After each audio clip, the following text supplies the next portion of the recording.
บุญเป็นเงาเฝ้าตามติดบุญเป็นมิตรในทุกที่คอยช่วยเหลือเอื้ออารีห่างพลาคีปลอดโผยภัยบุญพิทักษ์บุญรักษาบุญนำปาฮือหมู่เฮาพบความสุขใสแม้นชีพรับดับล่วงไปบุญส่งฮือสุขสวดสดีก็ขอกล่าวคำว่าธรรมสวัสดีกับบรรดาท่านผู้ฟังแล้วก็ท่านผู้ชมทุกท่านที่กำลังติดตามรายการพระพุทธศาสนาสี่แผ่นดินตั้งจ้องธรรมะเป็นทีมทีวีออนไลน์กลุ่มพระสงฆ์อุบาสกอุบาสิการ่วมกันเผยแผ่ธรรมะออนไลน์ไลฟ์สดทาง Facebook ทาง YouTube แล้วก็สถานีวิทยุเครือข่ายขึ้นสีขาวชาวประชา8จังหวัดภาคเหนือ FM 104.50 เมกะเฮิรตซ์วัดฝ่ายหินอำเภอเมืองจังหวัดเชียงใหม่ทาง Facebook พระครูโสพลปริยัตินะ Facebook สหายธรรมหลวงปู่เขียวนะ Facebook ท่านอาจารย์พระครูอภิวัฒนวิกรมรองเจ้าคณะอำเภอดอยหล่อวัดปากทางเจริญแล้วก็ Facebook IDTO ทำเป็นทีมสากลจ่องธรรมะเป็นทีมของเฮาแล้วก็ YouTube นั่นก็ทางวัดหลวงจอมคำเขมราชนครเชียงตุงพร้อมตึง YouTube IDTO ทำเป็นทีมสากลเช่นเดียวกันซึ่งในค่ำคืนวันนี้ก็เป็นวันเสาร์ที่16เดือนสิงหาคมปีพุทธศักราช2568เก่ากับผมอาตมาภาพพระครูโสพลปริยัติเลขานุการคณะกรรมการโครงการหมู่บ้านรักษาศีล5คนเหนือก็ได้นำรายการมาพบกับบรรดาท่านผู้ฟังท่านผู้ชมเป็นประจำตั้งค่ำคืนวันนี้ก็เช่นเดียวกันก็จะมีผู้ร่วมรายการวันนี้ก็มาโดยบ่ได้นัดหมาย ไปพบกับท่านอาจารย์พระมหาดวงทิพย์ปริยัติธารีนมัสการท่านอาจารย์มหาครับผมครับผมครับก็ขอถวายความเคารพพระอาจารย์พระครูโสพลนะครับแล้วก็ครูบาอาจารย์ทุกรูปทุกท่านนะครับแล้วก็ขอเจริญพรไปยังญาติโยมเนาะพอมีออกสถานที่กำลังรับฟังรายการพุทธศาสนาสีแผ่นดินทุกท่านเลยนะครับก็ถือว่าเป็นเวลาที่ยาวนานครับพระอาจารย์ครับที่บ่ได้มาพบปะกันมาพูดคุยมาแบ่งปันสุขดิบๆนะครับความสุขสบายแก่พี่น้องเนาะผู้ที่รับฟังทุกท่านนะครับอาจารย์ครับก็ถือว่านานนะประมาณ1 เดือน 2 เดือนว่าจะครับคือตอนนี้เนี่ยก็ถือว่ามันพอมีเวลาบ้างก็จะเข้ามานะครับอาจารย์ครับก็เข้ามาเป็นกำลังใจครับซึ่งช่วงนี้เนี่ยครับเนาะก็ทางไม่ว่าจะเป็นทางไหนนะครับเนาะในรายการของเฮาก็ดีหรือในการที่เราท่านทั้งหลายนั้นที่ผ่านมาตะวานี่ก็มีประเด็นหลายประเด็นนะครับเรื่องของพุทธศาสนางบประมาณแผ่นดินพ่องอย่างพ่องนะครับที่ทำให้เรานั้นท่านทั้งหลายนั้นต้องรักษาใจไว้ให้มั่นคงนะครับใจที่มั่นคงนะศรัทธาที่มั่นคงในพุทธศาสนานั้นก็ไม่สามารถจะทำให้อะไรเกิดขึ้นได้ง่ายนะครับอาจารย์ครับเพราะฉะนั้นก็ถือว่าวันนี้นะครับก็ได้ก็มาดูเวลานะครับแต่ว่าเวลาอาจจะไม่ตรงกันครับอาจารย์เวลาตรงนี้ที่ผมนี่เป็นเวลาบ่าย 2ครับอาจารย์ครับอ๋อวันนี้ออกอาจารย์มหาออกอากาศที่ไหนครับผมวันนี้ผมอยู่ที่ออกฟอร์ดพุทธวิหารนะครับอยู่ที่ UK เมืองออกฟอร์ดนะครับอาจารย์ครับออกฟอร์ดอยู่ประเทศอังกฤษครับผมเดี๋ยวตอนนี้กี่โมงก่อตอนนี้บ่าย 2ครับอาจารย์ครับบ่าย 2ไปภาษาปีนี้หมายความว่าไปอยู่ที่ประเทศอังกฤษภาษานี่เนาะไปอย่างเอ่ยไปทำอะไรเอ่ยอย่างก็มาเฮียนด้วยครับอาจารย์ครับแล้วก็มาช่วยงานศาสนกิจที่ออกฟอร์ดนี่ครับนะครับมาปฏิบัติศาสนกิจที่ออกฟอร์ดนะซึ่งก็ท่านอาจารย์บรรดาท่านผู้ฟังตอนนี้ท่านอาจารย์มหาดวงทิพย์ปริยัติธารีของเฮานี่ก็ด็อกเตอร์เนาะเพิ่นก็ไปเรียนต่อนะที่หลวงพ่อครูบาบุญจุ่มเพิ่นได้ถวายทุนการศึกษาเพื่อที่จะพัฒนาบุคลากรของ พี่น้องไตของเขาคือเป็นผู้ที่มีคุณภาพอินเปิลห้องเนี่ยนะได้พัฒนาคือมันตันโลกตันยุคตันสมัยตลอดเวลาเพราะพุทธศาสนาเขาเนี่ยจำเป็นนะที่จะต้องมีการที่จะต้องเรียนรู้ตลอดชีวิตแล้วท่านอาจารย์มหาเนาะครับผมการครับมันก็ มันบ่มีครับผมครับเพราะว่าก็ในความปรารถนานะครับของครูบาอาคจารับรย์ก็คืออยากคือมาครับเรียนนะครับในเรื่องของการศึกษาเพื่อที่จะนำความรู้นะครับไปต่อครับยอดในการพัฒนาการศึกษาของพระสงฆ์ครับโดยเฉพาะที่วัดพระธาตุดอยเวียงแก้วนะครับของวัดของพระครูบาพ่อบุญชุ่มนะครับเพราะฉะนั้นก็ครับเนื่องจากว่านั่นก็อยู่ในเครือข่ายหรือว่าอยู่ในการดูแลหรือก็ที่ปรึกษาของเจ้าครูหลวงนะครับโปรเฟสเซอร์คำหมายธรรมสามินะครับซึ่งเป็นศาสตราจารย์แล้วก็เป็นพระสงฆ์รูปแรกครับที่จบปริญญาเอกนะครับนะจบดีฟิลจากออกฟอร์ดเมือง UK นะครับแล้วก็ตอนนี้ก็กลับไปเป็นอธิการบดีอยู่ที่Chanstet Buddhist Study College หรือว่า SBU ที่ตองจีราชานประเทศเมียนมานะครับก็เป็นการที่จะมาต่อยอดกันในการที่จะพัฒนานะครับพระสงฆ์องค์เนรให้มีการศึกษาเพื่อที่จะไม่เป็นตกเป็นเหยื่อของสิ่งต่างๆแล้วก็ในการที่จะช่วยผลักดันในการสร้างให้พระสงฆ์องค์เนรนั้นมีความรู้ในด้านพุทธศาสนาที่ถูกต้องแล้วก็ให้ญาติโยมนั้นมีความเข้าใจในเรื่องพุทธศาสนาที่มากขึ้นนะครับมีศรัทธาที่มั่นคงมากขึ้นพระอาจารย์ครับผมครับผมครับสาธุครับตรงกับอนุโมทนากับหลวงปู่หลวงพ่อครูบาบุญจุ่มนะที่เพิ่นได้มองหันถึงเรื่องศาสนบุคคลนะที่พระพุทธศาสนาเขาจะอยู่ได้บ่ได้นี่ก็เพิ่นคือความสำคัญกับศาสนบุคคลนะซึ่งเพิ่นก็มีพัฒนามีการพัฒนานะซึ่งโดยเฉพาะรายการพระพุทธศาสนา4แผ่นดินนี้ก็เช่นเดียวกันบรรดาท่านผู้ฟังทั้งหลายที่เขาพยายามที่จะคือพระสงฆ์องค์เนรของเขาบอกว่าจะเป็นประเทศจีนประเทศเมียนมาพม่ากาอินประเทศลาวประเทศไทยที่นับถือพุทธศาสนาเถรวาทเนี่ยเขาคือมีความเข้มแข็งบอกว่าพี่น้องตั้งเขมรตั้งลาวอย่างต่างๆเนี่ยที่นับถือพุทธศาสนาเถรวาทเพราะว่ามันจะเป็นสายเดียวกันบรรดาเป็นเจนเดียวกันบรรดาท่านผู้ฟังทั้งหลายฉะนั้นก็มีความจำเป็นอย่างยิ่งที่พระหนุ่มเน้นน้อยจะต้องนอกจากที่เขาจะศึกษาตามที่ครูบาอาจารย์ท่านจะมาลุงติบนอตตีได้ประสิทธิ์ประสานวิชาเข้ามาแล้วเขาก็ต้องมีการเพิ่มเติมแล้วก็ต่อยอดไปเรื่อยเพราะว่ามดยุคเขามดยุคครูบาป้อแล้วก็มาถึงหมู่เฮาแล้วก็ต่อไปก็เป็นลูกเป็นหลานเพราะว่าคนเฮามันพระสงฆ์เจ้าของเขาก็มันก็มีวันเนาะว่ามีวันที่จะปลดระวางเช่นเดียวกันเรื่องการทำงานนี่นะสุดท้ายหมู่เฮาก็ต้องไปสูงสุดก็คือเรื่องวิปัสสนากรรมฐานเนี่ยสุดท้ายแต่นั่นน่ะฉะนั้นท้ายแล้วก็คือในความคิดของครูบาอาจารย์ท่านก็อยากจะทำเจียงไฮ้นะครับนะในมุมมองของแนวคิดของคอนเซปต์ว่าเมืองเหนืออาณาจักรล้านนาสมัยก่อนนั้นเนี่ยแล้วมีความรุ่งเรืองในด้านของพุทธศาสนาแล้วก็ครูบาอาจารย์ของเราทั้งครูบาศรีวิจัยนะครับนะที่เป็นนักบุญแห่งล้านนาครูบาพ่อบุญจุ่มหรือว่าเป็นหลวงปู่ทองสิริมังคโลซึ่งเป็นครูบาอาจารย์ด้านวิปัสสนาภาวนานะก็อยากถามคือเจียงใหม่หรือว่าเจียงไฮ้นะครับในอาณาเขตของล้านนานั้น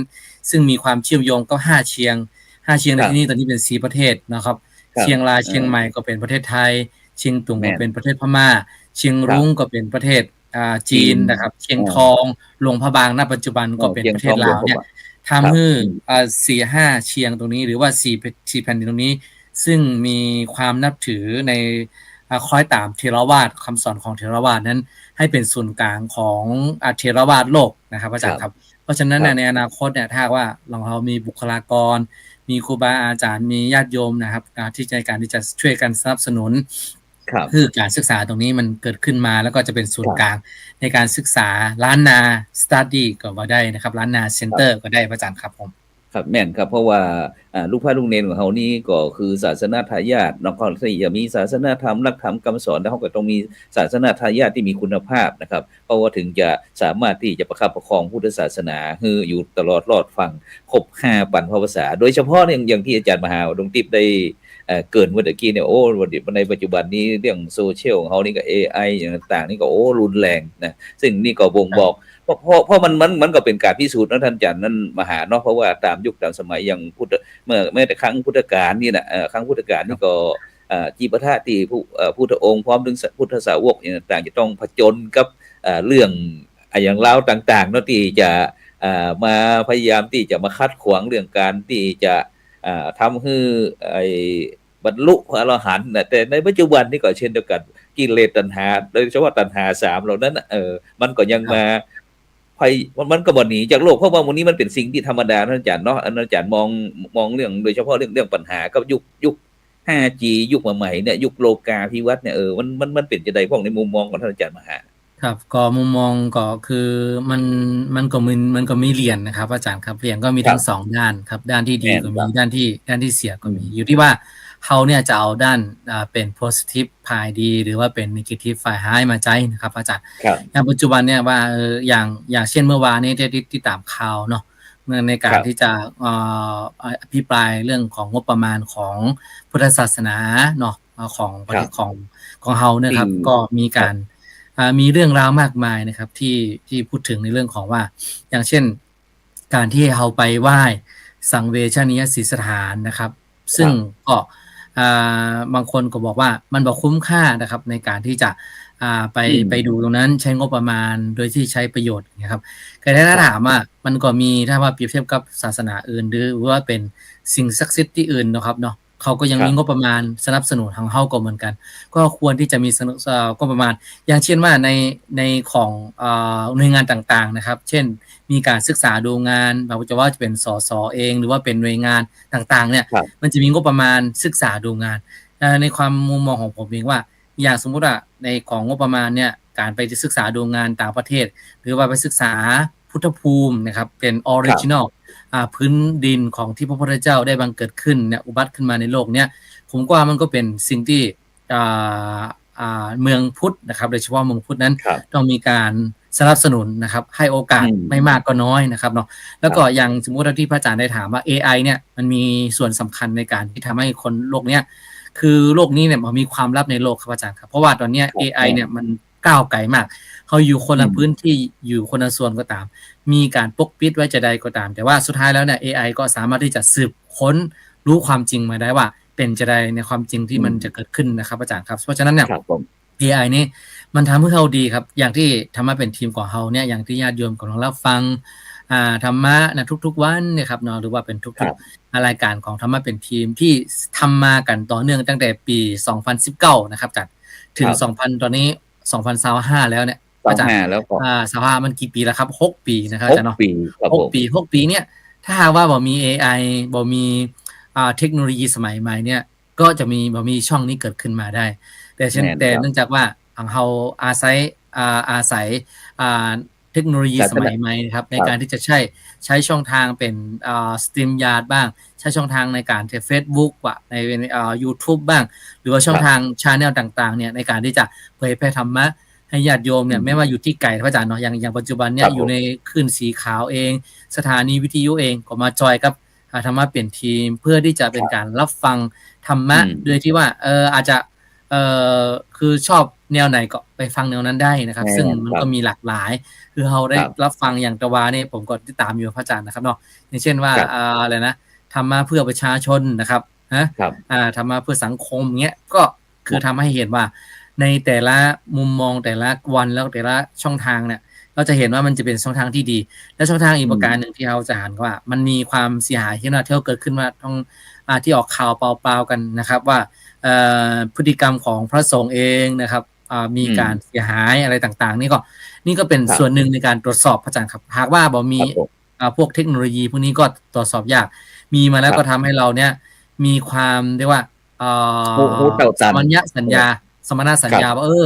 เราเนี่ยมีหน้าที่ยังไงเราต้องรักษาพุทธศาสนาเนี่ยนอกจากตัวเราเองแล้วเราต้องรักษาให้อยู่ในกรอบของธรรมวินัยและกฎระเบียบของพระสงฆ์องค์เนรและกฎระเบียบของเมืองนั้นๆบอกนะครับก็คือต้องรักษาพุทธศาสนาตัวนะครับผมว่า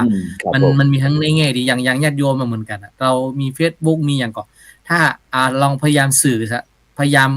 ลงข่าวหรือว่าในการที่จะโพสต์อะไรต่างๆในการใช้คำว่าเป็น positive คือแนวทางที่ดี เนาะในทางที่ดีครับขึ้นเนี่ยก็จะทำให้มุมมองของคนเรานั้นเปลี่ยนไปก็คือเห็นข่าวที่มันดีขึ้นมากขึ้นครับให้มีแรงใจมากขึ้นถ้าเราอืมเปิดไปหน้าไหนก็เห็นในข่าวโว้ย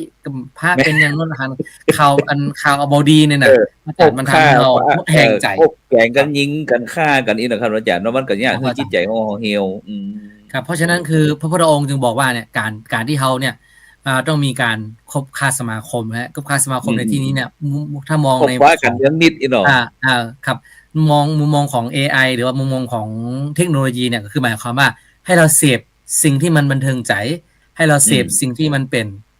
เครื่องคือเรานั้นได้กำลังใจไม่ใช่ว่าจะไปครับเสพสิ่งที่มันแบบเป็นสงครามการฆ่าฟันกันการผิดกฎหมายการค้ายาเสพติดกันอะไรต่างๆที่ทำให้เราโอเคเราติดตามไม่พ่องก็ดีแต่ว่ามันครับมันฮือใจของเรานั้นมันกับไปคบค้ากับสิ่งที่บ่ดีเนี่ยมันก็จะครับทำให้เราขมมันเหมือนนิทานที่บอกว่าอะไรนะต้นไม้ใช่ไหมครับต้นไม้ที่มันมีบวบครับขมอ่ะอยู่กับบวบขเออมต้นมะขมเนี่ยเออมันทำให้ต้นไม้นั้นมันเป็นพิษอีหนอมะม่วงต้นเนี่ยมะมันเป็นพิษม่วงที่มันอยู่กับไอ้บวบขมทำให้เป็นพิษกลายที่มะม่วงหวานกลายเป็นขมเนี่ยเหมือนกันครับอาจารย์ถ้าเราเสียบสิ่งข่าวเนี่ยนิวต่างๆเนี่ยในด้านลบเป็นประจำเนี่ยทำให้เราใจครับเราจะหดหู่แล้วก็ใจเราก็จะเศร้าหมองแล้วก็บ่เป็นอืทุกข์บ่มเป็นสุขครับแต่ถ้าว่าเมื่อใดก็ตามถ้าเราสมาคมเสพข่าวที่ดีในการครับฟังสื่อที่ดีในการอยู่กับคนที่มีใน positive มองในส่วนที่ดีแล้วก็จะทำให้เราครับ มีแรงใจมากขึ้นครับอาจารย์ครับครับซึ่งโดยเฉพาะพุทธบริษัทเนาะท่านอาจารย์นั้นมาหาหลวงติ่มนะครับเพราะว่าในปัจจุบันนี้พี่น้องชาวพุทธของเขานั้นก็มักจะฝากความหวังไว้ที่พระคุณเจ้าแต่ครับพระสงฆ์องค์เนรนี่นะครับแต่ลืมไปว่าพระพุทธเจ้าเปิดก็ถึงบอกแล้วฝากไว้ให้พุทธบริษัทสี่นะครับใช่ครับฉะนั้นใช่ครับปัจจุบันนี้เรามักจะหลงไปเนี่ยมันเป็นเรื่องของพระเจ้าความจริงพระพุทธศาสนานี่พร้อมที่จะพิสูจน์บอกว่าจะเป็นยุคไหนอย่างต่างๆแม้แต่ AI มันก็เป็นเรื่องวิธีคิดของของมนุษย์เขานี่เช่นเดียวกันฉะนั้นใช่ครับเขาอย่าไปตกเป็นทาสของ AI ก็ไม่ได้อย่างที่ท่านอาจารย์มหาได้อู้บอกว่าเนี่ยถ้าเขาตื่นขึ้นมาเขาได้พบอย่างที่เป็นมงคลนี่เนาะที่พระพุทธเจ้าบอกได้อู้นั่นนะแต่ถ้าเขาได้ฟังแต่สิ่งที่ดีๆงามๆถ้าเขาช่วยกันเนี่ยแม้แต่สื่อเขาก็เช่นเดียวกันปัจจุบันเนี่ยโดยเฉพาะสื่อ AI อย่างต่างๆเนี่ยถ้าพี่น้องพุทธศาสนิกชนเขาเนี่ยมันบ่แยกแยะไงท่านอาจารย์มหามันมีปัญหามันมีตึงเฟกนิวอย่างต่างๆนี่ขึ้นมาเนี่ยเขาจะไป เนี่ยมันออกมาแล้วเนี่ยแชร์กันวุ่นวายไปหมดความจริงมันบ่แม่นไงเนี่ยมันปัจจุบันเนี่ยฉะนั้นมนุษย์คนเขาก็จะต้องพัฒนาคือรู้เท่ารู้ทันกับทุกสิ่งทุกอย่างที่มันเกิดขึ้นบ่ใช่ว่าจะไปหันแล้วจะไปฟังเจื้อเตื้อแม้แต่ครูบาอาจารย์เพิ่นก็ยังบอกคือเจื้อแม้แต่พระพุทธเจ้าก็บอกคือเจื้อเพิ่นถึงบอกว่าเอหิปัสสิโกเข้ามาพิสูจน์โดครับ ทีนี้เป็นต้นครับผมใช่ครับพระอาจารย์ครับเพราะว่าถ้าเรามาดูในมุมมองเนี่ยในมุมมองเนี่ยอย่างที่ว่ามาอยู่ที่นี่เนี่ยอาจารย์ครับว่าแม้ว่าเทคโนโลยีเนี่ยจะมีความทันสมัยอย่างไรก็ตามแต่ว่าเขาเรียกว่าเป็นแบบดั้งเดิมtraditional ครับ way นะครับเป็นวิธีดั้งเดิมเนี่ยเช่นว่าอืมการที่เราทุกๆเช้ากับทุกๆเย็นนะที่นี่นะครับอาจารย์ครับก็ครับถ้าเป็นวันศุกร์วันเสาร์พวกนี้ก็จะมีชาวต่างชาตินะครับที่เขาอยู่บริเวณครับนี้นะครับเนื่องจากว่า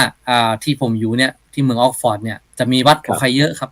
แล้วก็อืยังมีวัดไทยมนะพระอาจารย์จะมีเป็นวัดอ๋อวัดนี้ก็คือเป็นออกฟอร์ดนี่จะเป็นวัด international monastery นะครับอาจารย์ก็คือหมายความว่าอ๋อที่เนี่ยที่พวกผมอครับ ยู่เนี่ยครับมีทั้งเวียดนามมีทั้งไทยมีทั้งทางเชียงตุงเนี่ยทางลัดของฉานนานาเนี่ยมาชาติเนาะอยู่ด้วยกันครับนาก็เพราะฉะนาชาตินั้นก็คือที่เนี่ยจะมีทั้งคณะญาติโยมจากประเทศไทยนะครับที่มาเฮียนที่ออกฟอร์ดก็ดีมาครัทำงานบก็ดีอยู่แถวนี้นะครับเขาก็จะมาทำบุญมานั่งสอืมาธิครับโดยเฉพาะมว่า การที่ครับนั่งสมาธิที่เนี่ยครับคือตั้งแต่ครูบาพ่อแล้วก็เจ้าครูหลวงเนี่ยท่านได้วางไว้ว่าอย่างน้อยที่สุด30 ถึง 45 นาทีเนี่ยทุกๆเช้าทุกๆเย็นนะครับเราต้องทำเข้าใจครับครับอืเนื่องจากว่าเรามก็อย่าไปพึ่งเอาใช้แต่ในเทคโนโลยีเนาะใช้แต่พวกครับโทรศัพท์การใช้พวกนี้อย่างเดียวไม่ได้เราต้องมาทำด้วยตัวเองก็คือหมายความว่าปิดโทรศัพท์ปิดไอทีบ้างแล้วก็ครับเอาใจของเรามานั่งกรรมฐานครับมาไหว้พระครับสวดมนต์ที่นี่ก็จะใช้เวลาประมาณวันละเช้าก็ครึ่ง1 ชั่วโมงครึ่งบ่ายเย็นก็1 ชั่วโมงครึ่งครับทุกๆ7โมงนะครับ7 โมงเช้า7 โมงค่ำนะอาจารย์ครับก็จะมีการทำวัดเสร็จแล้วก็มีการนั่งสมาธิครับเพราะว่าการนั่งสมาธิทำให้เรามองตัวเองแล้วก็ทำให้เรามองเห็นว่าที่จริงๆแล้วสุดท้ายแล้วเนี่ย ทุกคนเนี่ยว่าจะมีผ่านมีจนยากจนเป็นพระองค์เนรเป็นผู้หญิงผู้ชายสุดท้ายแล้วก็บอกพ้นจากเป้าหมายของพุทธศาสนานั่นก็คือว่าการนั่งสมาธิเพื่อให้เราใจเราสงบมีความสุขไปทางด้านกายพอมีความสุขตั้งใจนี่ครับอาจารย์ครับเพื่อที่จะเป็นการเพื่อเรามีภูมิต้านทานครับอาจารย์ครับในการเสพข่าวในการที่จะช่วยเหลือพุทธศาสนามีแรงใจครับอาจารย์ครับอย่างที่มาที่นี่นะอาจารย์ครับบางคนเขาก็จะมานั่งสมาธิแม้ว่าเขาบ่ได้เข้าใจเรื่องการนั่งสมาธิมากแต่ว่าเขาก็มานั่งสมาธิแล้วใจเขาที่มันแบบทำงานมาทั้งอาทิตย์บางทีจันทร์ถึงศุกร์ก็เหนื่อยมากครับเป็นวันเสาร์อาทิตย์นะครับเพราะที่นี่เนี่ยวันพระก็จะค่อนข้างที่จะเงียบเหงาแต่ว่าสมมติจะเป็นวันเสาร์อาทิตย์ครับอาจารย์อย่างวันนี้ที่ประเทศไทยเป็นวันพระนะอาจารย์เนาะที่ประเทศไทยวันพระวันนี้เป็นวันโกนวันพรุ่งนี้เป็นวันพระวันนี้ก็จะเป็นวันพระก็จะมีญาติโยมมานั่งเขาเรียกว่ามานอนวัดนะครับอาจารย์มานอนวัดปฏิบัติมีนอนวัดโดยแต่ว่าที่นี่ก็มีเป็นบางครั้งครับอาจารย์ครับเพราะว่าจะมีทุกๆอาทิตย์สุดท้ายของเดือนครับคือวันเสาร์อาทิตย์ของเดือนจะมีการปฏิบัติทั้งวันครับก็คือทั้งเช้าถึงเย็นแล้วก็มีการถ้าบางคนอยากจะมาก็จำได้ครับแต่ว่ามันไม่เยอะอาจารย์ครับเพราะว่าเนื่องจากว่าพื้นที่เราแคบหน่อยอาจารย์ครับตรงนี้เนี่ยคือจะมองเห็นว่าคือแม้ว่าโลกนี้มันจะมีการเปลี่ยนแปลงไปมากมายมีความทันสมัยมากมายแต่ว่าไอ้ที่ยังคงแบบว่าคือยังใช้ได้ตลอดก็คือการนั่งสมาธิการไหว้พระสวดมนต์เนี่ยหากว่าเราใช้ออนไลน์ก็ได้อยู่ครับแต่ว่ามันบ่เหมือนในการที่เรียกว่าเป็นฟิสิคอลเมธอดก็คือทางที่เอาออนไซต์นั่นครับอาจารย์มาปฏิบัติด้วยตัวเองเนี่ยมันจะได้ความรู้สึกหรือว่าได้รับผลได้ความจริงได้ความจริงเป็นปัจจุบันครับเป็นปัจจุบันที่แน่นอนเพราะว่าการปฏิบัติธรรมนี่มันจำเป็นที่จะต้องลงมือปฏิบัติเองอย่างที่หลวงปู่ทองหลวงพ่อใหญ่ของเขาบอกสั่งหมู่เขาไว้บอกว่าเนี่ยยังบ่มีก็วันละ10 นาทีลูกเนี่ยนะเดิน10 นาทีนั่ง10 นาทีหมายความว่าบัดลังนี่นะเนาะซึ่งก็สามารถนะโดยเฉพาะที่ท่านอาจารย์มหาหลวงที่ไปที่ออกฟอร์ดวัดนานาชาติที่เมืองออกฟอร์ดท่านก็ถือว่าสุดยอดของด้านที่ว่าเรื่องวิชาการเรื่องสติปัญญาของบุคคลที่มีองค์ความรู้เนาะแต่ทีนี้เพิ่นก็ยังสนใจใส่ใจเกี่ยวกับเรื่องจิตกับกายจิตเป็นนายกายเป็นบ่าวเพราะว่ามันมีอยู่2อย่างที่อาจารย์เนาะตึงภายนอกตึงภายในเนี่ยฉะนั้นความจริงนี่พระพุทธศาสนาเขาได้เปรียบนะแต่กูวันนี้พี่น้องเจ้าพูดของเขานี่บ่เข้าใจท่านอาจารย์มหาอย่างปัจจุบันเนี่ยอย่างที่สสง่ายพรรคประชาชนเลยที่ว่าที่ว่าเหมือนกับว่าดูบอกว่าเป็นผ้านี้ฟรีทุกอย่างนิยพัฒน์ตังก็ได้ไปหันไปนี่แล้วก็จีปะทะที่ว่าเฮาก็บ่อยากจะว่าเนาะว่าเปิ้นเพราะว่าเปิ้นอาจจะเข้าใจผิดเนี่ยละอ่อนแต่ว่ามันซื่อเนี่ยบ่เข้าใจถึงสัจธรรมคำสอนทางพุทธศาสนาเสร็จแล้วก็ไปตามที่ตัวนี้แล้วทีนี้มันบ่มีสติไงท่านอาจารย์ครับมันบ่มีสติมันเลยแต่เลยเปิดเปิงเอามันว่าเอาคะแนนว่าเอาเสียงว่าแต่ผลสุดท้ายมันต้องเป็นจังได๋เนี่ยกลับไปทำลายตัวเองประกาศตัวเองว่าเป็นพระเจ้าพุทธเนี่ยแต่กลับไปทำลายเจ้าพุทธเนี่ยไอ้พวกนี้คือโทษแต่คนอื่นไงบ่มีสติท่านอาจารย์มหาบ่มีสติก็เลยพลาดพังไปมารุนมันก็ต้องมาขอโทษออกหนังสือท่านนี่มันบ่ได้มันผ่านไปแล้วมันเป็นอดีตไปแล้วเนี่ยต่อไปก็คืออนาคตคุณจะต้องพิสูจน์แม่นก่อนท่านอาจารย์มหาเนาะใช่ครับก็เพราะฉะนั้นเนี่ยพระพุทธองค์จึงบอกว่าคือก่อนที่เราจะพูดก่อนที่เราจะทำอย่างก็ต้องมีคำนึงถึงว่าผลที่จะตามมาเป็นจะใดนะครับก็เหมือนกับการที่เราฝึกกรรมฐานเราฝึกในการที่จะฟังธรรมในการที่จะช่วยเหลือพุทธศาสนาเนี่ยถ้าว่าของเขาเนี่ยบ่มีเรียกว่าคือเขาเรียกว่าเป็นวิจัยะเนาะวิจัยะก็คือหมายความว่ามีการพิจารณาก่อนนะครับมีการเลือกก่อนว่านี่เราจะพูดจะได้เราจะทำจะได้เพื่อที่จะคือเป็นประโยชน์ต่อตัวเราเองเป็นประโยชน์ต่อผู้อื่นอย่างที่บอกว่าคือถ้าถามว่าอย่างพระสงฆ์เองพระอาจารย์ครับถ้าหากว่าถ้าจริงๆแล้วนะถ้าหากว่าบางคนก็บอกว่าพระสงฆ์นั้นมันอยู่ง่าย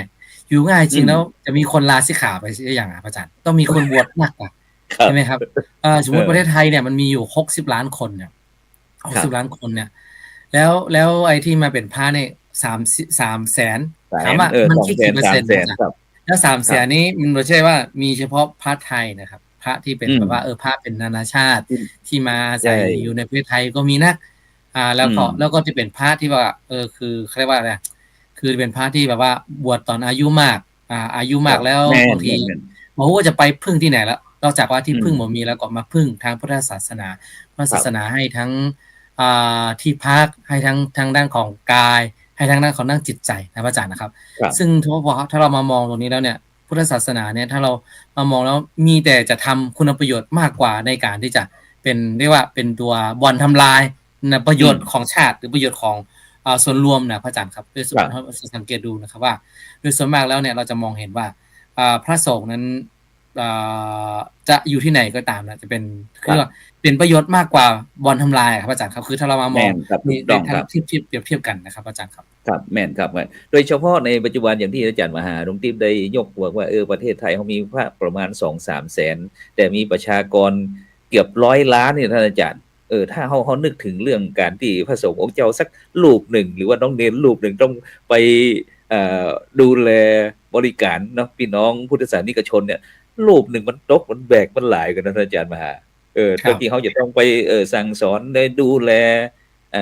ความเป็นอยู่โดยเฉพาะในบทบาทในปัจจุบันนะท่านอาจารย์มหาเนี่ยอย่างอู้เลยง่ายอย่างวันพรุ่งนี้ผมจะต้องเอ่อหลายท่านหลายคนก็อาจจะอิจฉาพระบอกว่าพระเนี่ยสบายบ้านก็บ่ต้องเจ้าเข้าก็บ่ต้องซื้ออยู่ฟรีกินฟรีอยู่ก็มีคนเอาสตังค์มาให้แต่แล้วเนี่ยท่านอาจารย์โอ้โหทำไมวัดปัจจุบันมันถึงเกิดวัดร้างขึ้นนักหนาประปานอย่างจังใหม่เขานี่นักเลยนะท่านอาจารย์มหา พระมีพระใช่ครับรูปเดียวมีพระรูปเดียวแล้วเรามีหลวงตาโดยเฉพาะในเฉพาะในปัจจุบันเนี่ยคนที่ว่าเนี่ยมันบ่เคยบวชเนี่ยถึงบวชก็บ่เกิน7 วัน15 วันแต่ในปัจจุบันเนี่ยต้องมีหลวงตมหลวงตาหรือว่าสิ่งที่ท่านอาจารย์มหาได้คิดว่าอันบางครั้งก็สภาพเนาะว่ามันไปบ่ฮู้จะเปิ้งที่ไหนจำเป็นที่ต้องมาบวชมาสงฆ์โดยเฉพาะในปัจจุบันนี้พระพุทธศาสนาเขาก็ต้องมีการวิวัฒนาการพัฒนานะอาจารย์แม้กระทั่งเรื่องสุขภาพสุขภาพใจนี่ก็ยังพอจะดูแลกันได้แต่สุขภาพกายประเดี๋ยวนี้พระสงฆ์เจ้าเฮามีตึงเป็นผู้ป่วยติดเตียงเป็นตึงอาพาธโอ้ที่ประท่าท่านอาจารย์มหาโดยเฉพาะเรื่องการดูแลเนี่ยนะมันเป็นเรื่องใหญ่นะเป็นเรื่องใหญ่ครับใช่ครับอาจารย์ครับเพราะว่าคือสุขภาพเนี่ยอย่างสมมติว่าปัจจุบันนี้ก็มีพระสงฆ์องค์เนรพระเรียกว่าคีลานุปถากนะครับอาจารย์ครับคีลานุปครับถากเนี่ยจะเป็นพระสงฆ์องค์ที่รวมกลุ่มกันขึ้นมาเพื่อที่จะช่วยเหลือพระสงฆ์กันเองที่ป่วยแล้วก็ติดเตียงหรือว่าไม่มีโอครับกาสที่จะไม่มีญาติพี่น้องก็ตามหรือว่าเป็นญาติโยมเนาะที่อยู่ในชุมครับชนที่อยู่ในหมู่บ้านที่อยู่ในบริเวณวัดนั้นก็ตามเนี่ย เราจึงจะมีการ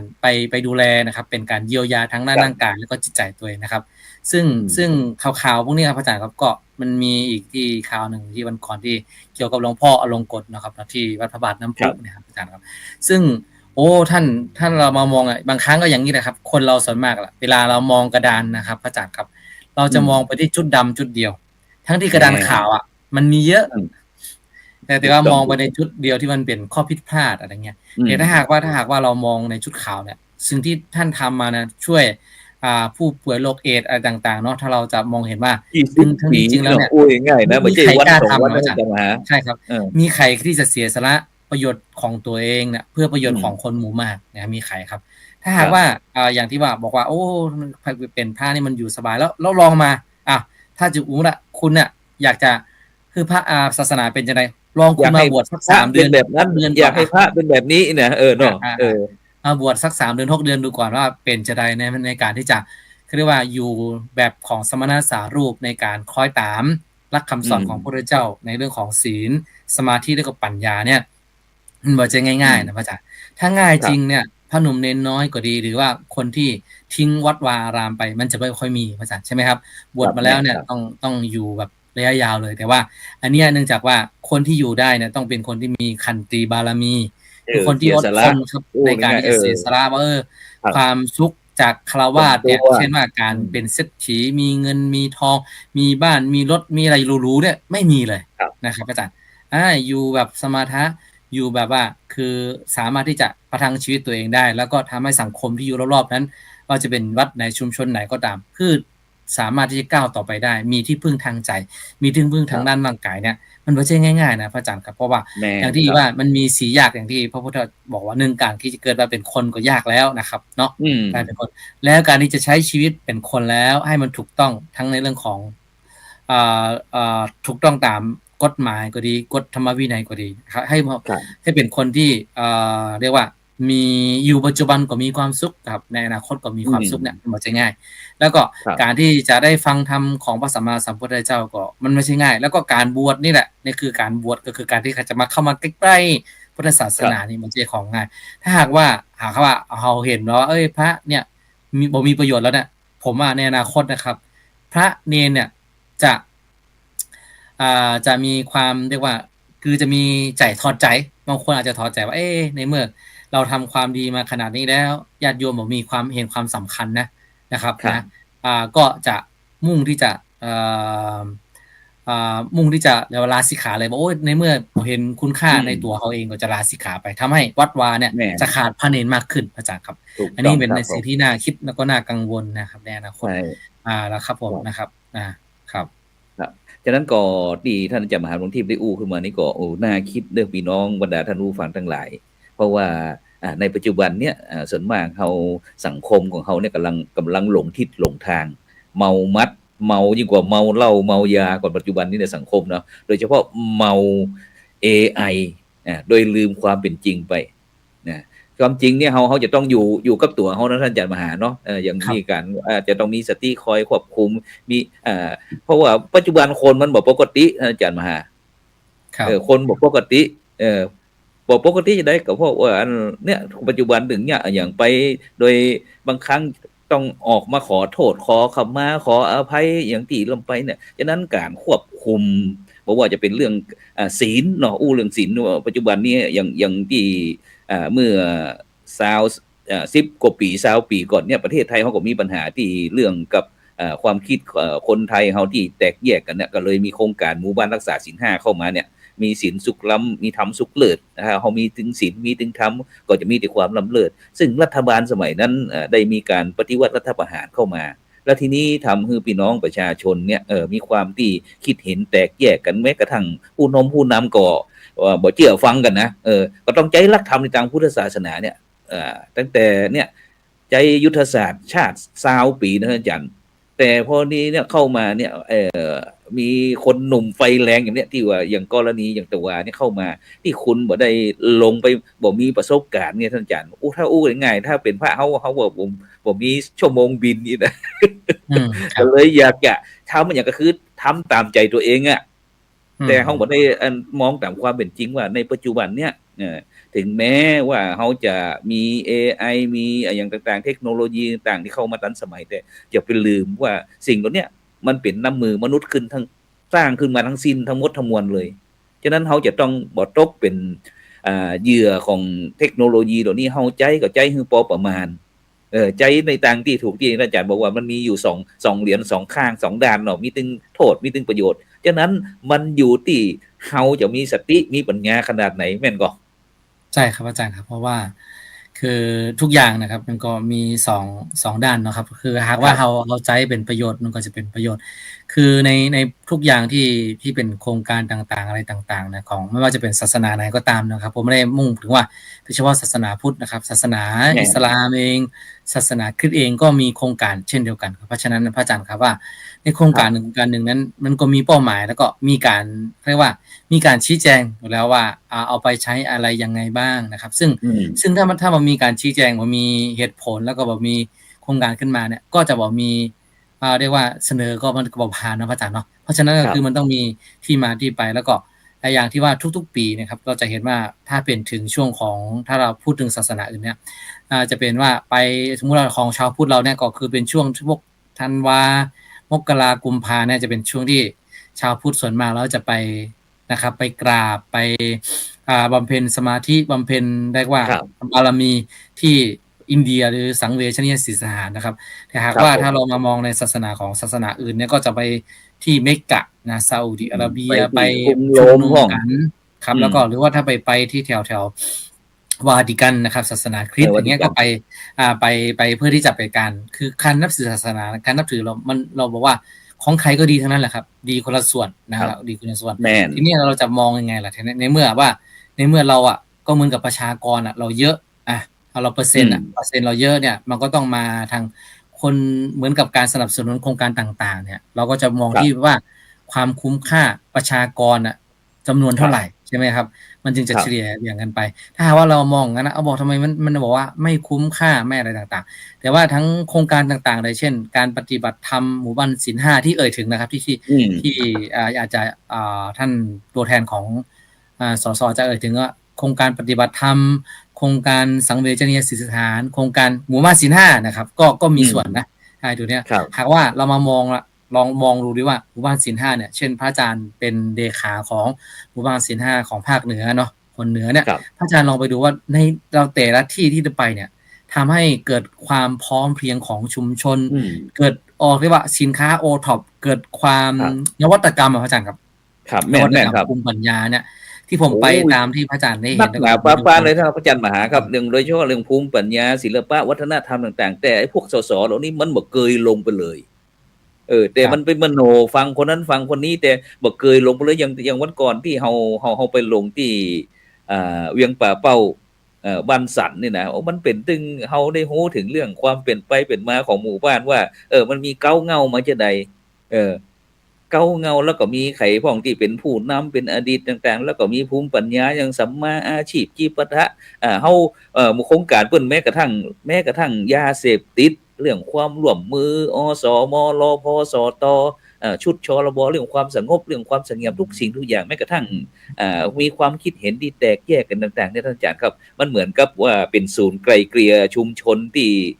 มันมีอยู่ในหมู่บ้านท่านอาจารย์ครับเวลามันมีเรื่องมีราวอย่างต่างๆเนี่ยในปัจจุบันนี้ก็เหมือนกันนะครับท่านอาจารย์ครับอันตั้งกระทรวงยุติธรรมนี่เปิ้นก็ยังคณะสงฆ์เฮาเปิ้นก็ตามมติมหาเถรสมาคมก็มีด้วยนะครับศูนย์ไกลเกลี่ยฉะนั้นคำว่าไกลเกลี่ยเนี่ยมันคือว่ามันวินทั้งคู่อาจารย์ครับแต่ในปัจจุบันไอ้พวกน้องๆพวกนี้ลูกหลานดันเต้าไอ้พวกสสทำไมมาไม่ไอ้อมหัวแม่มือนี่นะมันบ่ฮู้จักแบ่งแยกมันบ่มีใครที่ชนะหมดมันก็ท่านอาจารย์มหาเพราะว่ามันจำเป็นที่เพราะมนุษย์เป็นสัตว์สังคมไงจะต้องถ้อยทีถ้อยอาศัยแล้วโดยเฉพาะหมู่เฮาเนี่ยมันนับถือพระพุทธศาสนาก็คือเฮาโชคดีเฮามีอุปกรณ์เครื่องไม้เครื่องมือที่ดีที่จะมาเสริมให้เฮาแข็งแกร่งแต่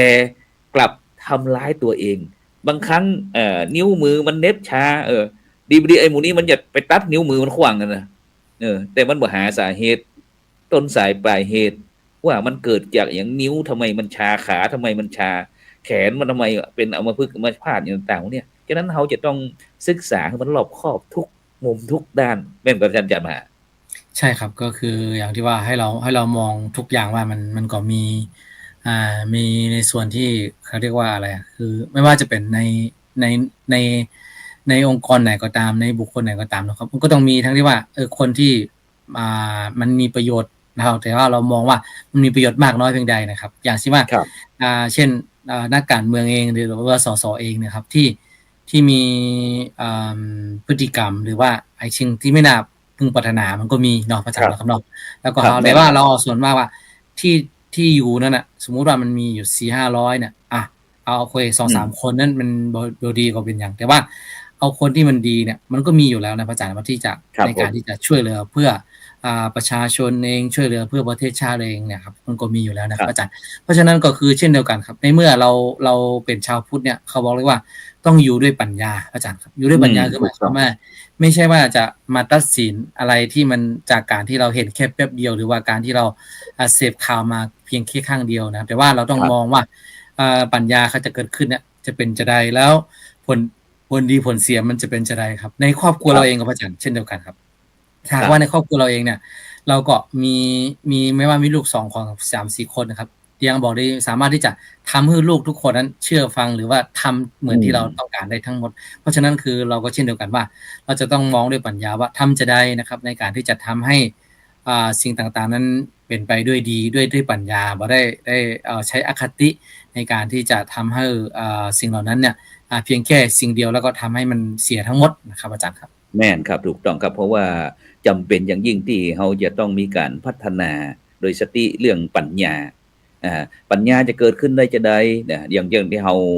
ในทางอย่างโดยเฉพาะที่เราได้อู้ถึงเรื่องการเจริญจิตภาวนาซึ่งถือว่าเป็นการทำบุญสูงสุดในทางพุทธศาสนาของเราตั้งแต่การเรื่องการให้ทานการรักษาศีลการเจริญจิตภาวนาจนเกิดปัญญาภาวนาขึ้นมาแล้วก็พิจารณาโดยแยกคายแยกรู้จักแยกแยะอันอย่างดีอันอย่างบ่ดีหูดีทำดีหูชั่วเว้นชั่วสิ่งเหล่านี้เป็นสิ่งอย่างที่เจ้าพูดของเขาโดยเฉพาะที่มาประกาศตัวเองว่าเนี่ยเป็นห่วงพระพุทธศาสนาแต่หารู้ไหมว่านั่นแหละคือคุณทำลายพระพุทธศาสนาฉะนั้นจำเป็นอย่างยิ่งที่พระบาทสมเด็จพระเจ้าอยู่หัวในหลวงรัชกาลที่9ถึงบอกแล้วไงบอกว่าคือส่งเสริมคนดีปกครองบ้านปกครองเมืองเนี่ยตรงเนี้ยความดีฉะนั้นพี่น้องชาวพุทธเขาจะต้องเข้าใจก่อนว่าความดีมันคืออะไรอย่างไม่ใช่ว่าคนมีสตางค์เนี่ยเนี่ยเปิ้นเนี่ยเปิ้นมีสตางค์แล้วเปิ้นดีทีนี้มันเกิดมีปัญหาอย่างงี้ไงท่านอาจารย์มหาที่สังคมเขาถึงเกิดมีปัญหาซ้ำแล้วซ้ำเล่าความจริงเรื่องบ่เป็นเรื่องสักอย่างเลยที่มาคุยกันนี่นะความจริงมันไม่ใช่เป็นเรื่องเลยแต่ทำไมถึงเอามาเป็นเรื่องเป็นอย่างถึงว่าเป็นเรื่องไหนว่าประกาศยอมรับตัวเองว่าเป็นเจ้าพุทธนับถือพระพุทธพระธรรมพระสงฆ์พระรัตนตรัยเป็นที่พึ่งแต่แล้วคุณก็มาทำลายบ้านของคุณตัวเองสิ่งเนี้ยพระพุทธศาสนานี่ถือว่าเป็นกรอบที่คอยคือห่มคือกำบังคือหล่มเงาอย่างทุกสิ่งทุกอย่างในการดำเนินชีวิตของคุณแต่สุดท้ายคุณก็จุดไฟเผาบ้านตัวเองท่านอาจารย์มหาแล้วจะไปอยู่ที่ไหนครับใช่ครับมันคือสำคัญที่สุดก็คือในการที่ในฐานะที่เราเป็นคนหนึ่งหรือว่าเป็นของคนประเทศนั้นๆก็ตามนะครับของชาตินั้นเราต้องในการที่จะช่วยเหลือชาติในการที่จะร่วมกันในการปกป้องนะครับโดยเฉพาะว่าถ้าหากว่าเราเป็นชาวพุทธนะครับเราเป็นชาวพุทธแล้วเนี่ยทำยังไงล่ะครับเราจะช่วยกันปกป้องในการช่วยกันศาสนาถ้าเราเปรียบเทียบนะครับมันเมื่อก่อนมันมีคนหนึ่งครับเขาพูดมาในกลุ่มของคณะสงฆ์เองนะในกลุ่มของเรียกว่ากลุ่มของนักวิชาการนะครับด้านพุทธศาสนาเนี่ยก็บอกว่าอย่างเช่นว่าข่าวที่ไม่ดีของพระสงฆ์เนี่ยในประเทศต่างๆเช่นประเทศเวียดนามเช่นประเทศจีนหรือประเทศพม่าอะไรพวกเนี้ยคือเขาบ่ได้ที่ว่าเพื่อที่จะออกมาแล้วก็เพื่อที่จะโอ้โหเอาเป็นเอาตายกันแล้วก็ทีนี้เนี่ยทำให้เขาเรียกว่าคนเรามันเสพข่าวที่บอกค่อยดีเนี่ยมันก็ทำให้ใจมันหดหู่นะครับเขาก็จะมีการดำเนินการแบบเงียบๆก็คือว่าโอเคถ้าว่ากฎหมายของพระสงฆ์เนี่ยดำเนินการไม่ได้ก็ใช้กฎหมายของตำรวจกฎหมายของราชการเนี่ยของภายบ้านเมืองเนี่ยเข้าไปจัดการแล้วก็จัดการเรียบร้อยก็โอเคออกข่าวก็ออกข่าวไปครับว่าคนนี้ทำอย่างนี้ไม่ต้องไปซ้ำแบบโอ้โหแบบเหมือนกับว่าเหยียบไม่ให้ล้มไม่ให้ฟื้นเลยนะครับเหยียบซ้ำนะอาจารย์มันคือทำให้คือคำว่าขนาดพระพุทธองค์นะพระอาจารย์อย่างเช่นพระเทวทัตเนาะพระเทวทัตหรือว่าองคุลิมานเนี่ยฆ่าคนมาตั้ง999 คนนะแต่ว่าพระองค์บอกเคยซ้ำเติมว่าทำไมคุณถึงไปฆ่าเขาทำไมคุณถึงไม่มีใจเมตตาต่อเขาทำไมอันนี้แล้วคนฆ่าเขาแล้วเขามีครอบครัวนะเขาเป็นคนอย่างนั้นเงี้ยพระองค์ไม่เคยซ้ำไม่เคยพูดถึงเรื่องอดีตเลยครับเขาบอกโอเคเราเคยพลาดมาแล้วในอดีตเนี่ยแต่ว่านับแต่นี้ไปปัจจุบันกับอนาคตเนี่ยคุณจะตั้งมั่นอยู่ในความดีใช่ไหมแล้วก็เอาความดีตรงนั้นมาเห็นไหมว่าครั้งแรกที่พระองคุลิมานพระอาจารย์ครับไปบิณฑบาตแล้วเนี่ยก็ครั้งแรกเนี่ยมีคนเอาหินปลาอย่างใส่บอกโอ้พระไม่โอ้พระโหดร้ายมาแล้วแล้วเราก็กลัวเขาจะมาทำร้ายแต่ที่นี่เขารู้ว่าพระองค์นี้เนี่ยตอนนี้วางมีดบางดาบเรียบร้อยแล้วไม่มีอะไรไม่มีพิษไม่มีภัยอะไรเลยมีแต่จะไม่เมตตาสุดท้ายแล้วนะครับอาจารย์ไปเจอกับผู้หญิงท้องคนหนึ่งเนาะที่เป็นชนวนที่ทำให้พระองคุลิมานนั้นได้เป็นที่เชื่อถือนะครับของคนทั้งหลายว่าแล้วก็ไปเจอผู้หญิงก็เลยใช้ข้าพเจ้าตั้งแต่ข้าพเจ้าบวชมาเนี่ยบ่เคยทำความชั่วเลยอยู่ในสมณสารูปอยู่ในกองวัดธรรมวินัยนะครับศีลสมาธิปัญญานั้นขอให้สัจจะวาจานี้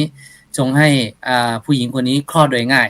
ใช้ว่ายะโตหังภักคินีนะครับที่เหมือนที่เราสวดมนต์ที่เราสวดมนต์กันนะครับอาจารย์ยะโตหังภักคินีชาติยาชาโตเอามาใช้ปุ๊บ เห็นไหมครับว่าคือแล้วก็ทีนี้พระองค์ก็บอกว่าเนี่ยผู้หญิงคนเนี้ยเกิดการคลอดได้เพราะว่าพระองค์กุลิ อื มาน ม พระองค์กุลิมานก็เป็นที่ยอมรับเห็นไหมว่าคือคนเรา ครับ นะครับพระอาจารย์นะว่าทำจะใดก็ตามเถอะถ้าเรามามองว่าเราต้องมองในส่วนที่ดีอย่างสมมุติ ครั ครู บ บาอาจารย์บางรูปนะครับถ้าเราพูดถึงว่ามันที่ไม่ออกข่าวเนาะว่าบางคนเนี่ยโอเคเขาก็ทำความชั่วบอกได้ว่าอาจจะนักหนาอยู่แต่ว่าถ้าให้ความเป็นจริงแต่ว่าประโยชน์ที่ท่านทำมันก็เยอะนะพระอาจารย์ครับประโยชน์ที่ ครั ท่า บ น แม่น ทำ ครับแม่น เยอะมาก อืม ครับ ถูกต้องครับฉะนั้นก็ตรงเนี้ยอย่างที่ท่านอาจารย์มหาหลวงทิพย์ได้ยกตัวอย่างพระองคุลิมานนะฉะนั้นก็ขอบิณฑบาตท่านสสต่างๆนั่นนะกับจิตกับใจอย่านะท่านเดินทางผิด เดินทางผิดเพียงเปลี่ยนความคิดชีวิตก็เปลี่ยนเนอะบอกลูกๆหลานสสพรรคพลังประชาชนที่ว่านี่นะเพียงเปลี่ยนความคิดชีวิตก็เปลี่ยนนะอย่าทำลายอย่าเผาบ้านตัวเองเพราะว่าอย่างในปัจจุบันเนี้ยจำเป็นที่หมู่เฮาในฐานะที่เป็นเจ้าพุทธนี่จะต้องรู้เท่ารู้ทันสภาวะเหตุการณ์ต่างๆที่มันเกิดขึ้นในโลก เพราะว่าจิตของคนเฮาเนี่ยมันนอกจากมหาทิพย์มันชอบลงที่ต่ำเนี่ยนะอย่างกรณีอย่างสื่อมวลชนต่างๆบอกว่าจะเป็นทีวีจ้องอย่างก็ตามว่า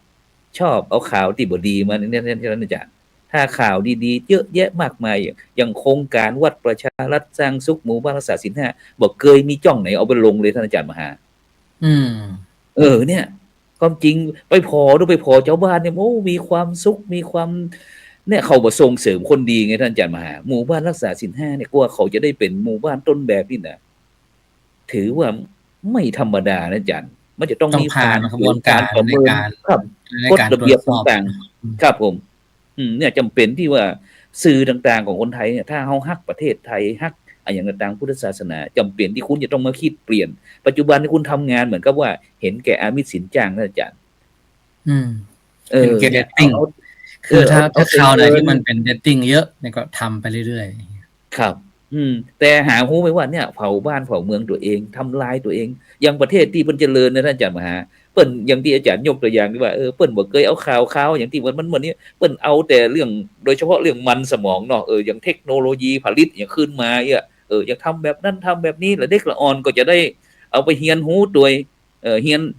ยนโดยออนไลน์ไงท่านอาจารย์มหาหันอย่างนั้นหันอย่างนี้เป็นคนนั้นเป็นไอดอลไอ้นี้เป็นไอดอลแต่นี่สังคมเฮามันเน่าเฟ้อท่านอาจารย์มหาเอาแต่เรื่องบ่ฮู้พิษลูกพิษเมียเรื่องจู้สาวเรื่องนี้เอามาแม้แต่สร้างเป็นภาพยนตร์เนี่ยความจริงเนี่ยถ้าเฮาคิดเนี่ยสร้างแต่เรื่องดีๆขึ้นมาน่ะโดยเฉพาะฮีโร่เป็นไอดอลอย่างต่างๆเนี่ยมันจะดีขนาดไหนครับเขาเรียกว่าเป็น creative นะ innovation หรือว่าเป็น creative technology นะครับในการที่จะส่งเสริมเยาวชนเราก็ตามส่งเสริมให้คนนั้นเข้าใจอย่างท่องแท้แล้วก็ส่งเสริมให้คนมีความคิดสร้างสรรค์มีความคิดที่เป็นเชิงบวกนะอาจารย์ครับครับผมฉะนั้นก็หมู่เฮาก็เหมือนกับหมู่เฮาเนี่ยก็เป็นเพียงกระบอกเสียงน้อยๆกระบอกหนึ่งซึ่งก็พยายามที่จะฮือสติกับสังคมนะท่านอาจารย์มหาเนาะถึงแม้ท่านอาจารย์มหาจะอยู่ที่ออกฟอร์ด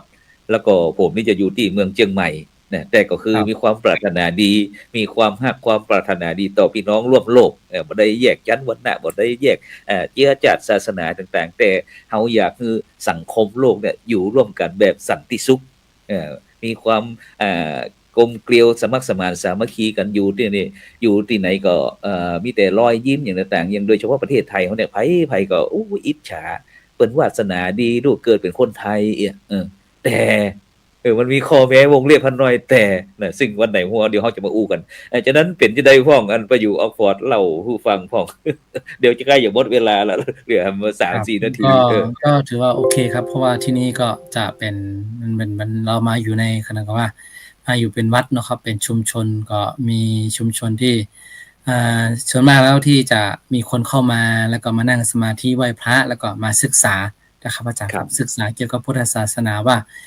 พุทธศาสนาสอนอย่างไรแล้วก็จะเอาไปใช้จะได้นะอาจารย์ครับก็จะมีกลุ่มนักศึกษากลุ่มผู้คนนะครับเข้ามานะครับหรือว่าบางคนที่เรียกว่ามีความทุกข์ใจนะครับก็จะมาพึ่งพาอาศัยวัดครับแต่ว่าอากาศตรงนี้ตอนนี้ช่วงนี้มันเป็นช่วงซัมเมอร์ครับอาจารย์ครับช่วงซัมเมอร์ก็คือหมายความว่าเป็นช่วง ที่อากาศมันไม่ค่อยหนาวมากครับอาจารย์ครับไม่อากาศที่โอเคอยู่ครับถือว่าประมาณ20ปลายองศาครับประมาณ22 21ถึง25 26นี่ครับอาจารย์ถือว่าโอเคครับแต่ว่าถ้าเป็นเดือนหน้าขึ้นไปแล้วอาจจะหนาวกว่านี้นะครับก็ทำให้การปรับตัวก็ยากขึ้นนะครับอาจารย์ครับแต่ว่าในความเป็นจริงก็คือที่นี่เนี่ยเป็นเมืองแห่งการศึกษานะที่นี่เขาจะมีชื่อหนึ่งบอกว่า University อื City ม คือหมายความว่าเป็นเมืองแห่งมหาวิทยาลัยครับอาจารย์ครับ ครั คื บ อมันเมืองมหาวิทยาลัยคือหมายความว่า ถ้าหากว่าถ้าใครเข้ามาที่ UK เนี่ยส่วนมากแล้วที่หัวกะทิต่างๆส่วนมากจะมาศึกษาตรงที่นี้Oxbridge ก็คือมี Oxford แล้วก็ Cambridge ครับอาจารย์หรือเป็นต่างๆเนี่ยเขาจะมาศึกษาตรงนี้ที่โดยเฉพาะว่าคนที่เก่งๆเนื่องจากว่ามันเป็นแหล่งเรียนรู้ที่จะมีอย่างสมมติว่า Oxford เนี่ยที่จริงแล้วคือมันเป็นมหาวิทยาลัยของเหมือนกับเป็นวัดคริสต์ต่างๆอาจารย์นะครับในนั้นน่ะมันจะมีคอลเลจต่างๆแล้วก็ทำให้เหมือนคอลเลจหนึ่งก็คือเหมือนวัดหนึ่งอ่ะเหมือนกับหลายๆวัดมาเป็นวัดเดียวเงี้ยพระอาจารย์ครับมันเหมือนกับสมัยก่อนที่เป็นมหาวิทยาลัยนาลันทาของอินเดียสมัยก่อนนะครับคือที่นี่ก็เหมือนกันครับคือแหล่งความรู้ต่างๆนะครับว่าจะเป็นแขนงในต่างๆก็จะเป็น1คอลเลจก็มารวมกันก็ทำให้ที่นี่เป็นสถานที่เรียนรู้แล้วก็ทำให้เขาเรียกว่าอะไรก็คือหมายความว่าถ้าหากว่าอยากเรียนรู้เนี่ยแล้วก็ความช่วยเหลือกันเรื่องต่างๆเนี่ยถ้าเรามาจะมองว่าในที่นี้คือจะมีความเรียกว่าเท่าเทียมก็คือคนเราจะไม่ค่อยมีใครที่จะแบบว่าคือเอาแล้วเราเปรียบกันนะพระอาจารย์ครับส่วนมากจะทำให้เรามองเห็นว่าทุกคนนั้นก็มีมุมมองของตัวเองแต่ว่าก็ต่างคนก็ต่างไม่ดูถูกพระอาจารย์ครับคือหมายความว่าต่างคนก็ต่างเคารพซึ่งกันและกันครับอาจารย์ให้เกียรติซึ่งกันและกันนี่เนาะโดยเฉพาะเมื่อ10กว่าปีก่อนท่านอาจารย์มหาผมได้เดินสะพายย่ามเดินทางไปหาสร้างวัดพระสิงห์ที่ UK เหมือนกันครับได้ความประทับใจมาครั้งหนึ่ง10กว่าปีแล้วก็บ่มีวันลืมคือเจ้าของวันอาทิตย์วันหนึ่งนี่น่ะผมก็นอนอยู่ยังนอนอยู่ที่จันทร์ที่3นะผมก็เพราะว่าประเทศอังกฤษมันบ่ค่อยมืดเนาะเอากับดึงผ้าม่านออกก็ดูข้างนอกก็หันอันละอ่อนวัยรุ่นสาวคนหนึ่งจุงหมามาจุงสุนัขนั่นน่ะมาแล้วทีนี้สุนัขมันขี้มันถ่ายลงสนามหญ้าข้างทางท่านอาจารย์มหาเฮาหันละอ่อนนั้นล้วงกระเป๋าไปเอาถุงก๊อบแก๊บหรือถุงเซี่ยวๆบ้านเฮานี่นะสวมมือปุ๊บเสร็จแล้วก็จัดการขี้หมาบิดใส่กระเป๋าเหมือนเดิมท่านอาจารย์มหานี่คือความประทับใจของความเป็นความรับผิดชอบความเป็นระเบียบเรียบร้อยของเขาเขาซื่อสัตย์ถ้าเป็นบ้านเฮานี่ปัดโทดีเลยนะเนี่ยผมยังประทับใจว่าอ๋อนี่ประเทศที่มันเจริญแล้วมันมีความรับผิดชอบสามัญสำนึกเนี่ยนี่คือความประทับใจเมื่อความมีส่วนร่วมความมีส่วนร่วมในการที่จะช่วยกันพัฒนาไม่ใช่ว่ามีความรับผิดชอบครับไม่ใช่ว่ารอท่านคนใดคนหนึ่งว่าจะต้องไปร่วมกันมันกับมือ5นิ้ว10นิ้วเนี่ยนั่นอาจารย์มันจะต้องมีส่วนร่วมเหมือนกันหมดฉะนั้นเขาก็ยิงยิงมันที่คนลามันก็หมดไปอย่างแล้วเดียวครับฉะนั้นต้องกับขอบพระคุณครับอาจารย์มหาดวงทิพย์ปริยัติธารีด็อกเตอร์นี่ก็ไล่มาจากออกฟอร์ดจากประเทศอังกฤษซึ่งก็ความจริงก็วันนี้ก็แต่จะกันยาวไปเพราะว่าเดี๋ยววันหลังเขาก็มากันใหม่เนาะฉะนั้นก็ต้องขอบคุณอนุโมทนาท่านอาจารย์มหาช่วยปิดรายการกับหนึ่งครับก็วันนี้นะครับก็ได้มาพูดคุยกันเรื่องธรรมะนะครับก็หากว่าญาติโยมเนาะมีข้อสงสัยหรือมีข้อสอบถามอะไรก็สามารถที่จะคอมเมนต์มาสอบถามได้แล้วก็อนุโมทนานะครับในการฟังธรรมโดยเฉพาะวันนี้เป็นวันพระทางโน้นนะครับเป็นวันพระทางของประเทศไทยแล้วก็ของทางเชียงตุงด้วยนะครับแต่ว่าที่นี่ก็ถือว่าเป็นวันพระเช่นเดียวกันครับอาจารย์ครับเพราะฉะนั้นก็วันนี้นะครับทางรายการพระศาสนาศิลป์ก็ต้องขออนุโมทนาแล้วก็กราบขอบพระคุณพระอาจารย์พระครูสุพลปริยัติแล้วก็พร้อมด้วยผู้ที่รับฟังทุกท่านนะที่ได้คอมเมนต์มาครับน่าจะเป็นโยมวริศนันนะครับอาจารย์วรเชษฐ์นะวริศนันนะก็เป็นถือว่าเป็นญาติโยมที่ติดตามเรามาตลอดนะครับอาจารย์ผมจำได้นะครับชื่อของโยมวริศนันแล้วก็หลายๆท่านนะครับที่ได้ติดตามมาก็เพราะฉะนั้นก็เดี๋ยวรายการพระศาสนาศิลป์ก็จะมาพบกับท่านอีกครั้งหนึ่งในวันเสาร์ที่ทุกๆวันเสาร์นะครับเวลา 20:00 นประเทศไทยเป็นต้นไปกับอาจารย์พระครูโสพลแล้วก็ทีมงานนะครับวันนี้ก็ขออำลากากาศไปจากญาติโยมทุกท่านขอให้ทุกท่านมีความสุขมีความเจริญในการปฏิบัติธรรมมีจิตใจที่สงบเย็นโดยทั่วกันเทินสาธุ